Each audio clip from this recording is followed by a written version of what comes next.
Welcome to our 2016 series of the Overland Workshop. My name is Andrew St. Pierre White. And I'm Paul Marsh.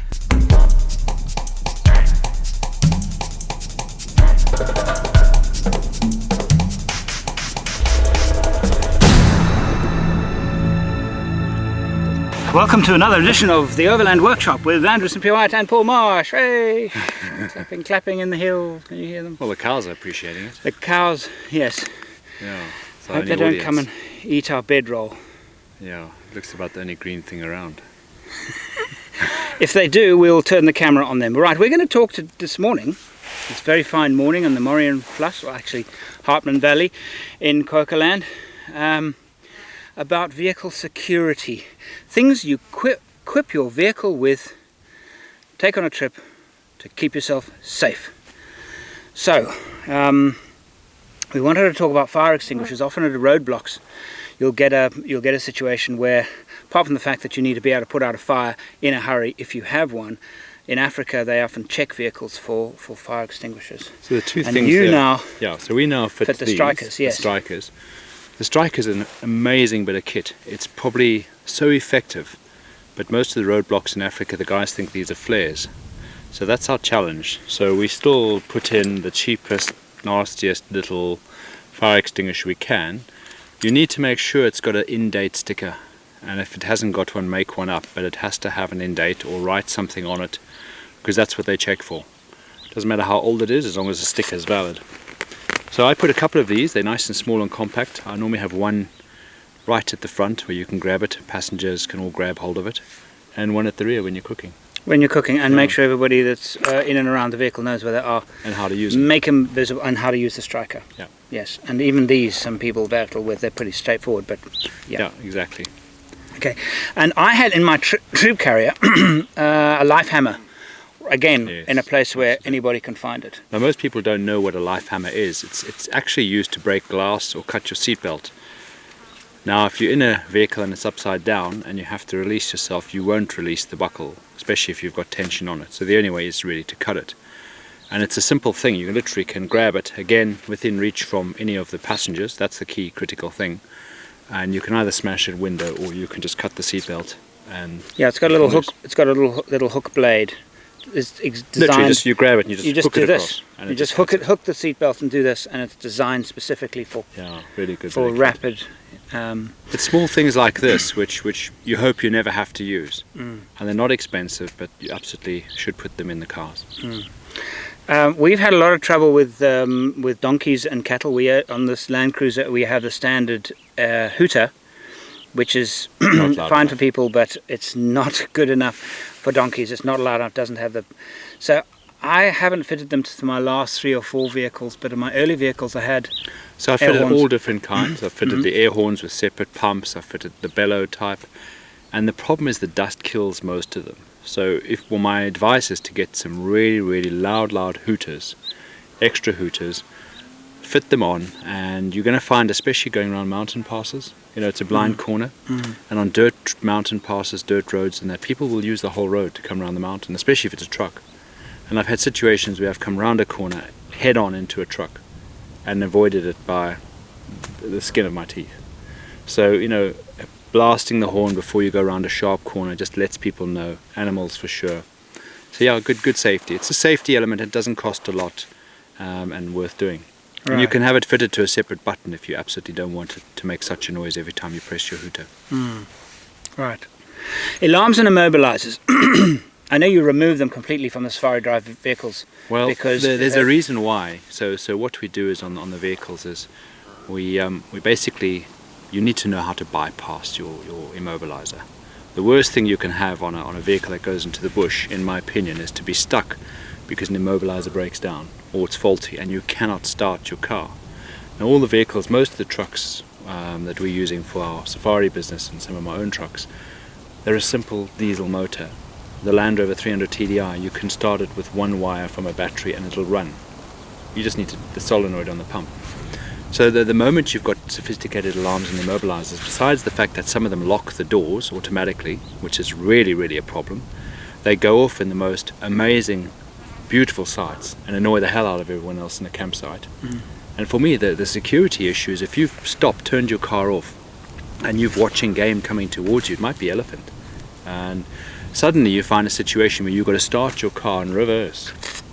Now that fumbling around with the key fob and getting it in and trying to start it and all that can pose quite a problem. So yeah, I'm dead against them.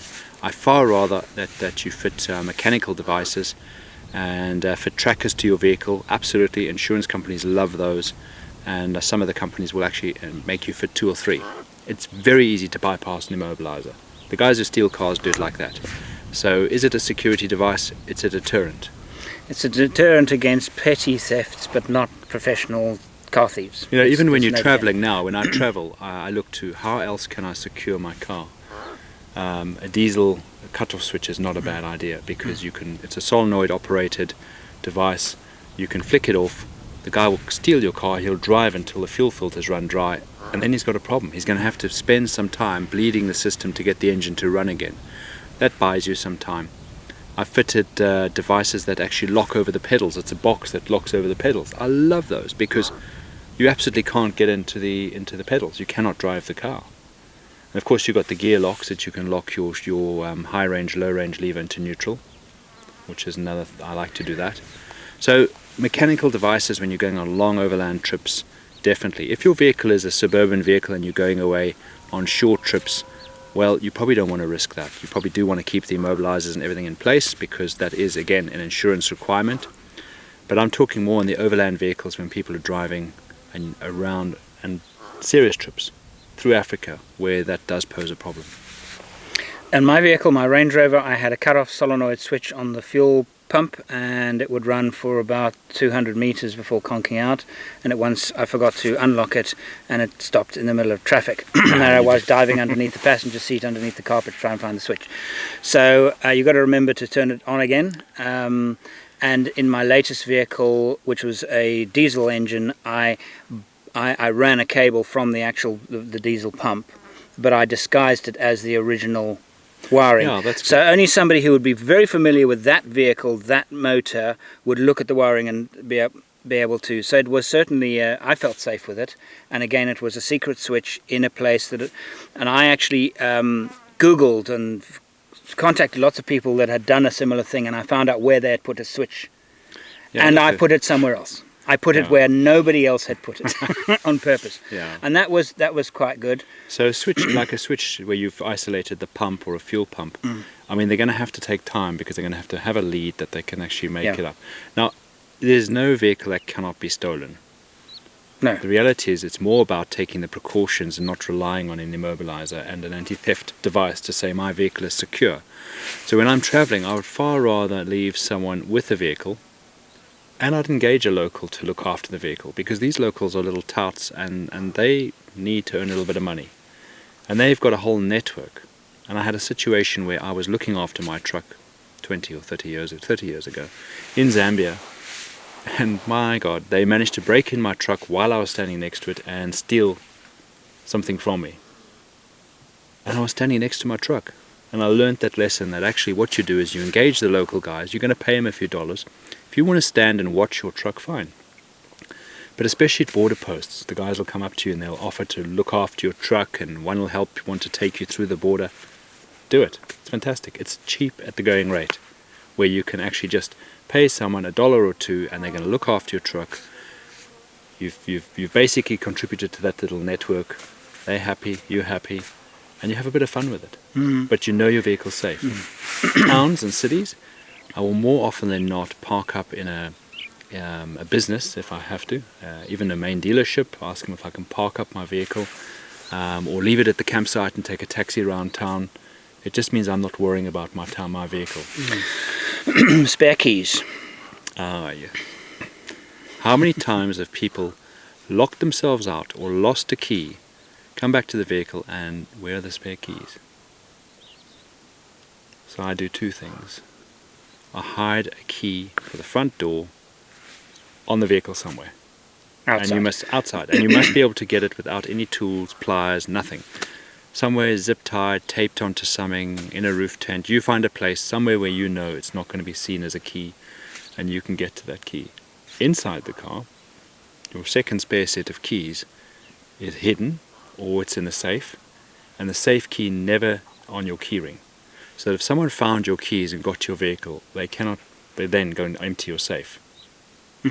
Or you've got hiding places for money and stuff like that. So really what you're trying to do is have a second set of keys that's hidden somewhere where either you know or it's locked away in a safe. And I used to have my safe key hidden somewhere in the vehicle, and I'd hide 2. Right. And then spread things around so Right. that you know where they are, Right. which is quite important. Right. Okay. Many countries, particularly in southern Africa, I know, require reflective tape, additional reflective tape. Most countries, it's silver on the front and red on the back. Actually white, silver and white. So the one you want, white, it's a silver white. So white. it is White. a silver white, you're right. Yeah, on the front and red on the back.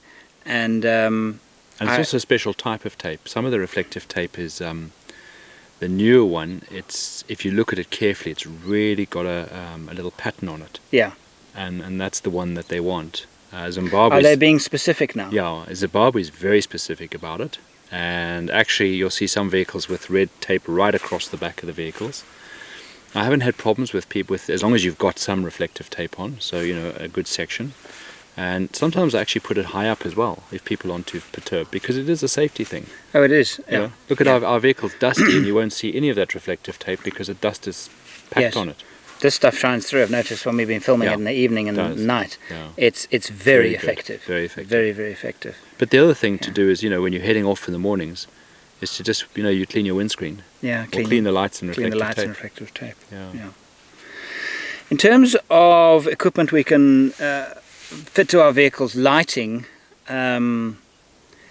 when wild camping you don't want to be too obtrusive, so you don't want too much lighting, but at the same time if you're in an area where there are a lot of people around and wild animals around, you might want to put on one of these self-actuating, they've got motion sensors, and you can I attach them to the outside of my vehicle. I only use them in a security situation where I want to be warned if somebody's coming from behind. The light will turn on automatically when it senses movement. And that's actually quite a nice security product for lighting. It's a really good idea. I mean, some people will fit LED strip lights on the outside, and you've got 3 settings that you can set them to. And that's quite nice too. It can be LED lighting is bright, and I sometimes find too bright. It is most, So yeah. what we've done on this particular vehicle we're using now, a lot of people will have the canopy sides that open up, and they'll put a light on the canopy side, which is fine, and the little wire dangling between the two ends up fatiguing because they're tiny little wires. And it also puts a very bright light outside I the don't vehicle. like that. I put it in the vehicle. You put it inside the vehicle Well, because there's otherwise less it blinds you. If you Yeah. can see the light, it's going to blind you. Yeah. So you've hidden it behind a just recess. up, just on the roof, just in the roof. You and then, can't actually see the light, No, you're but right. it illuminates well. So it gives good illumination Yeah. there, and it's actually not too bright when you're standing outside. So if you put all 3 lights, one at the back and one on each side, this is a canopy that opens 2 sides and the back door, you've then got really nice light that spills out. But if you were concerned and you wanted extra security, you could put them on the outside, and what we've done for some vehicle clients is we've actually put a switch in the tent that they can just press a switch and all the lights go on, That's a nice idea. which is not a bad idea. I also keep a spot in the tent, or a bright torch, you know. Yeah. No, I always do. Really that. When I'm bright sleeping, torch. I always have a reasonably bright Yeah. torch with Yeah, me. it's a good thing for Yeah. animals and Yeah. non-wanted guests. Warning triangles are a good idea for punctures. You have a puncture or breakdown side of the road, even if you're having a picnic, or well, you probably should have chosen a more safe place to stop if Yeah. you're having a picnic. But warning triangles also are mandatory. Certainly in many countries they will ask you if you've got warning triangles. You'll need but they're two. actually You'll you need need two to. at You least, have to have yeah. 2, and they're actually really good things to have, as are high visibility jackets, particularly at night. So if you've got a puncture, you've pulled over, use them. Yeah. Really use them, because People don't see you, and sometimes They they don't. drive along with one light working, and you know you're not sure. Yeah, Um, make yourself visible. But really. what do you've come across a situation where you've driven along a road and you see a great big branch in the road. This is very typical. The African people, or most folk, when they're in the bush and they don't have a warning triangle, there's a set thing. You'll break a big branch off, you'll put it in the road.